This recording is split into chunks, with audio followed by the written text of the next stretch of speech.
Dad stood at the head of the table, raised his glass, and smiled at everyone except me. "Let's be honest," he said. "Hannah's here, but she's never really been part of what this family stands for.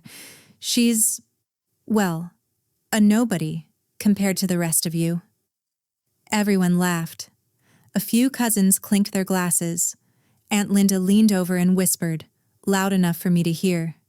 "At least she showed up this time." I froze. "My name's Hannah. I'm 26. And that was the moment I realized I'd spent my entire life waiting for my family to see me. I work as a dental hygienist at a small clinic downtown. It's not glamorous.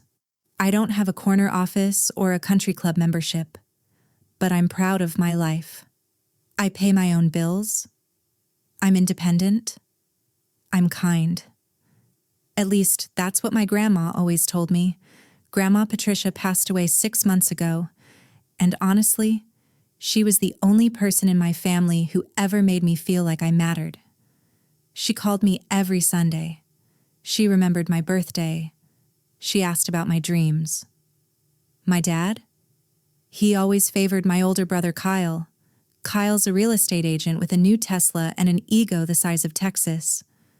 My younger sister Jenna? She married a lawyer and hasn't worked a day since the wedding. Me? I was invisible. When Grandma died, Kyle planned the funeral without even asking me.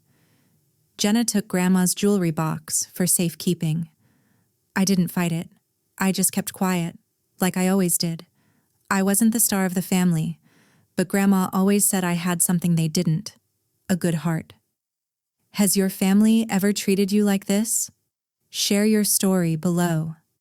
So there I was, at this family reunion Dad had organized at some rented lakeside pavilion. He called it a celebration of family legacy. I showed up alone. No boyfriend, no designer dress. Jenna took one look at me and said, "Oh, Hannah, you came in that?" I was wearing jeans and a blouse.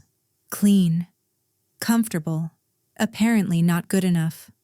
Kyle didn't even say hi.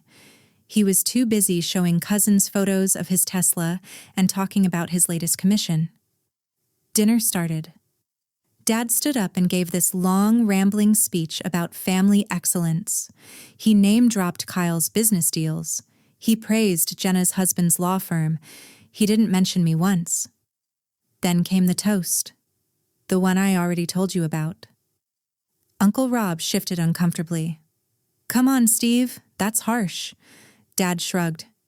"It's the truth. She's never done anything remarkable. I love her, but let's not pretend." Kyle smirked. Jenna looked down at her wine glass and said nothing. My face burned. I grabbed my purse, mumbled something about needing air, and walked toward the parking lot. That's when I saw the black sedan pull up. A woman in a blazer stepped out carrying a leather briefcase. She looked official, professional. She walked toward me and asked, "Is this the Patterson family reunion?" I nodded, confused. "I'm Diane Mercer," she said. "I'm the executor of Patricia Patterson's estate. I was told the entire family would be here." My heart stopped. I thought Grandma's estate had already been settled. That's what Dad told us months ago. Diane didn't wait for me to respond. She walked straight into the pavilion. I followed, my hands shaking. Inside, Dad looked annoyed the second he saw her. "Can I help you?" he asked. "I'm here to finalize the estate distribution," Diane said calmly. "I need all immediate family members present." Dad waved her off. "We already handled this months ago. Patricia left the house to me and split her savings between the grandkids." Diane opened her briefcase. "Actually, no. That was never formalized. There's an updated will from 14 months ago." Kyle sat up. "Why wasn't this done sooner?" "Because Ms. Patterson requested the reading occur at a specific time," Diane said, "and that Hannah be present." Jenna rolled her eyes. "Of course, Grandma always babied her. I wanted to disappear." Dad waved his hand dismissively. Look, we don't need a big production. Just send us the paperwork.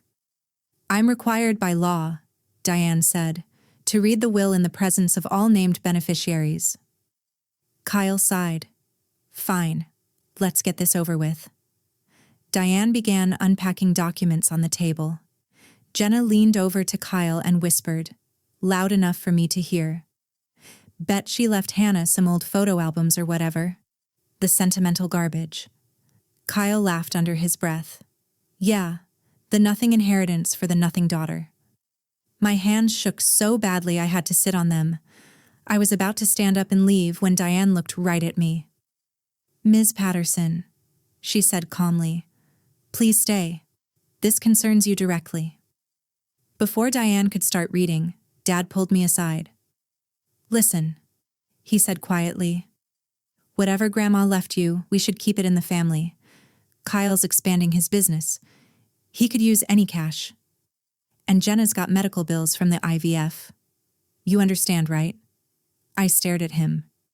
You just called me a nobody in front of everyone. I didn't mean it like that, he said. But you're young. You don't need much.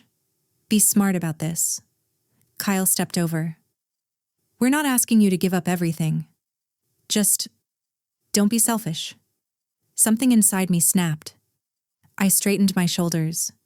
I haven't even heard what Grandma left me yet. Dad's jaw tightened. Exactly. So don't make this difficult. Diane called everyone back to the table. As she arranged the documents, I remembered something. 8 months before she died, Grandma took me to lunch. It was just the two of us at this little diner she loved. She looked at me across the table and said, Hannah, I need to tell you something. Your father? He's always been proud, but he's not always been fair. I brushed it off. I thought she was just venting. But then she said, I've made sure you're taken care of. Don't let them bully you when the time comes. I didn't understand what she meant. Not then. Back at the pavilion, Diane pulled out a sealed envelope with my name handwritten on it. Ms. Patterson asked me to give this to you first, she said. Privately, if possible. Dad stood up. Absolutely not. We're family. No secrets. Diane looked at me. It's your legal right. I took the envelope. My hands were trembling. Inside was a handwritten note. Hannah, you've always been my favorite. Not because you're perfect, but because you're kind. I see how they treat you. I see how you stay quiet.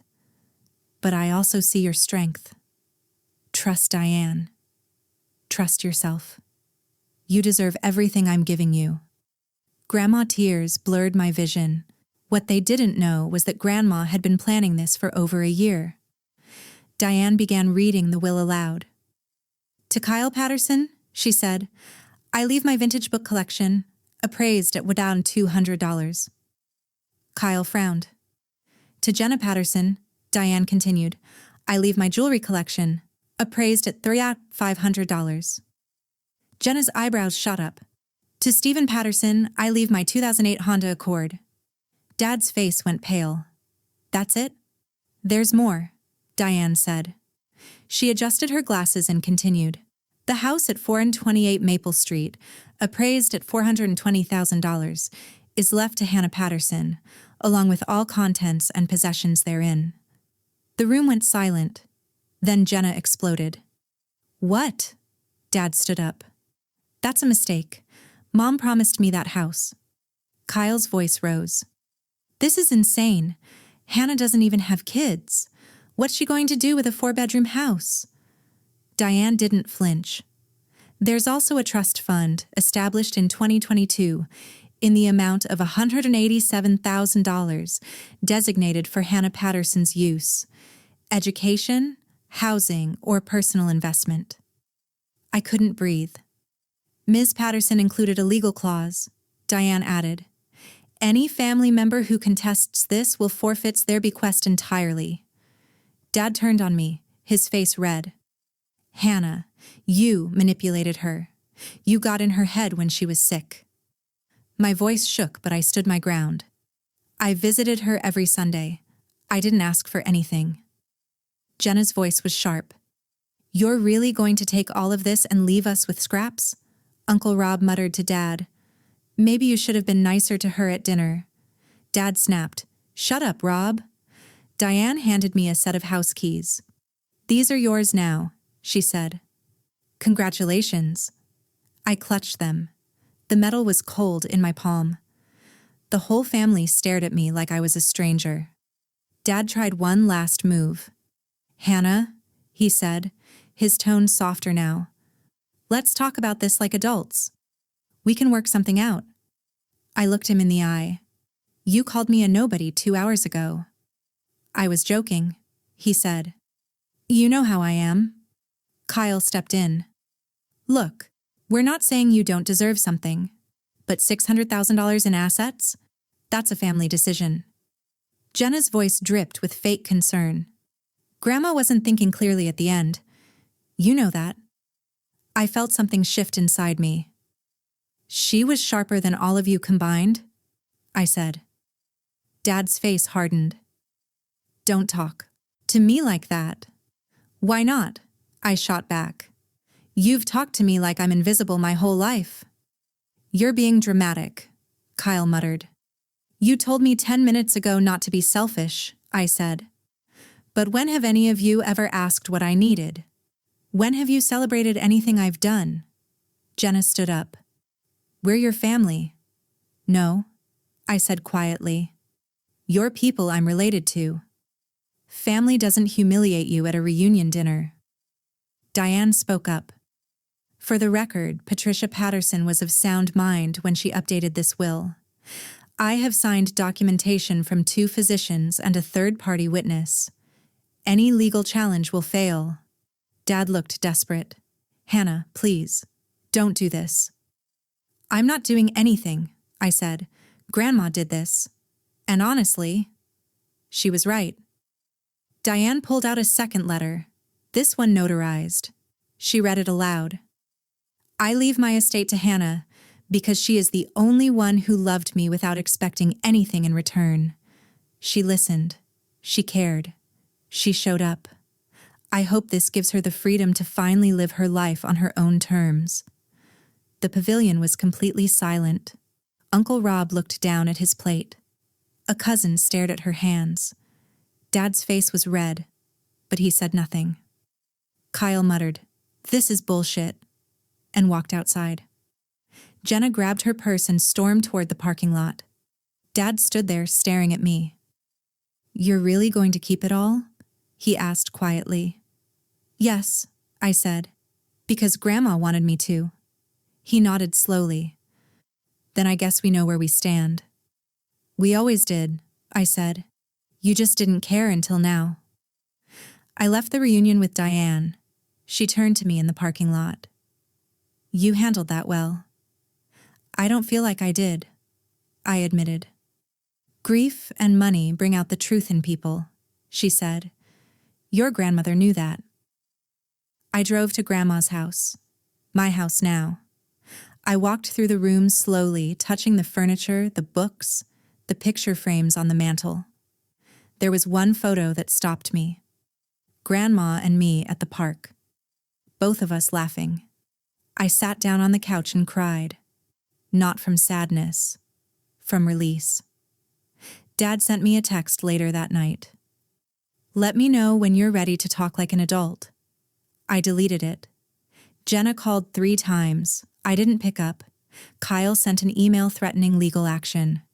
Diane handled it in one reply. I stood on the porch that evening and watched the sunset. For once, their silence didn't hurt me. It freed me. I realized I didn't need their approval. I didn't need their recognition. I didn't need their version of family. Grandma gave me more than a house or money. She gave me proof that I mattered. Where are you watching from? Drop it below. I always check. If you've ever been the invisible one in your family, you're not alone. Tell me your story in the comments. This wasn't about the money. It was about finally being seen. Hit subscribe if you believe family should lift you up, not tear you down. Thanks for listening. I'll see you in the next one.